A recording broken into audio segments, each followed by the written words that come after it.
Hello, my name is Reneilwe Morema, and I am your host right here on the African Diaspora News Channel, reporting live from Johannesburg, South Africa. I just want to quickly talk about the impact of identity theft that, leaves many victims of that theft feeling paralyzed, feeling helpless in their own country. I feel like we are so focused on the action that has been inflicted towards Miss Adetshina. We are so focused about the hatred, the vile things that we did on X, forgetting that there was someone who was victimized. There was someone whose identity was stolen, and that someone probably couldn't register their kids to go to school. Probably their kids are now unemployed, recycled in the unemployment, high unemployment rate of South Africa, right? 2019, mother of two Dehumanization got the shock of her life when she visited a Home Affairs branch in Bronkhorstspruit, east of Pretoria.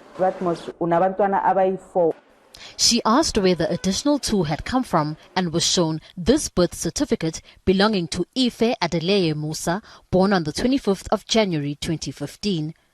Nhlapho is registered as the mother, while the captured details of the father are of one Emmanuel Musa from Nigeria.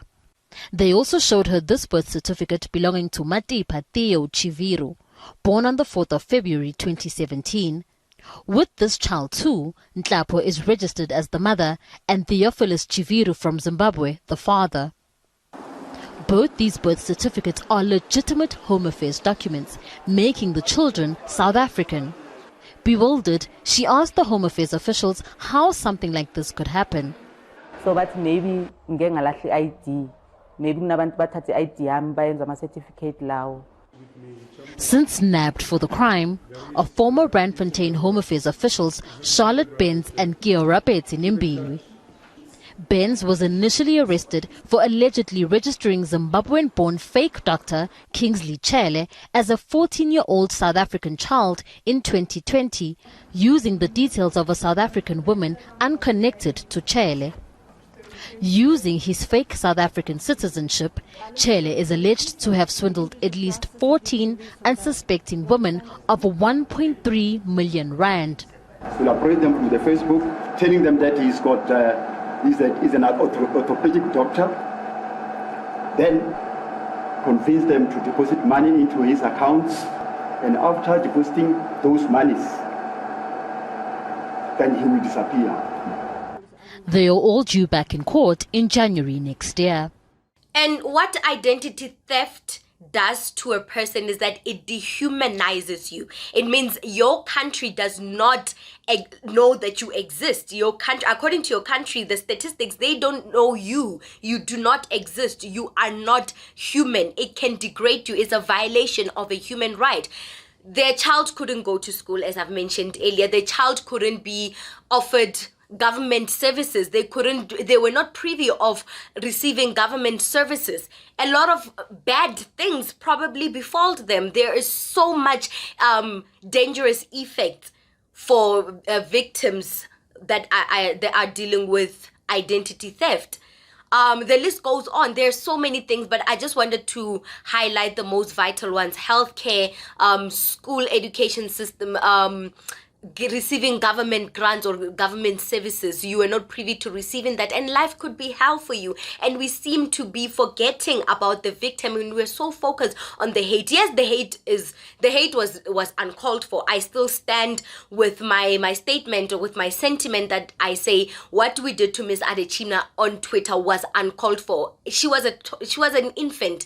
She didn't commit the crime itself. Unfortunately, she was benefiting from the crime itself. And I feel like her mother, upon hearing that we are inquiring about her daughter's citizenship status, she should have pulled her out of the competition. But her undermining the law, and her undermining the justice system and the Department of Home Affairs of South Africa kind of angered us even more. She doesn't care. She undermined us and she violated our rights, and she got away with it for a long time. And Chidimma, unfortunately, was collateral damage. And guys, South Africans, I want you to be honest with yourself. You did not attack that girl in hopes that her citizenship would be proven a fraud. Because if things turned out differently, what we did was bullying. What we did was xenophobia. It's defined as xenophobia, the hatred for other African people, or the hatred for other people not of our country or not of South African descent, right? So, yeah, you guys went in not knowing what the outcome would be, and it was lucky that things ended good on your side. It was lucky that we found that it was fraudulent. It was by luck. Let me just say, all of this chaos was by luck that things turned out the way it turned out, because at the end of the day, we have to call a spade a spade. That on its own, that was xenophobia. That I don't, you know what, I'm not disregarding what led to the whole situation. I'm not disregarding what the Home Affairs found. I'm not disregarding the law. But regardless of what we did, that was xenophobia. Because things could have turned out different. And if her citizenship status was valid and she was pure South African, then what? Then what? How are we going to take her out of the competition? What were we going to say to take her out of the competition? The Human Rights Commission acted right by protecting Chidimma, because that is what they are meant to do, protect the rights of South Africans, and they did just that, and we cannot blame them for anything. We cannot question them based on trying to protect. They could have done it for anybody in South Africa. That is just my 2 cents.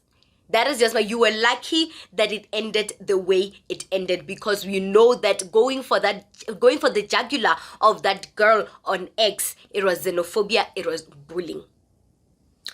What do you think about this segment? Comment to us in the comment section below. Don't forget to like and share the broadcast.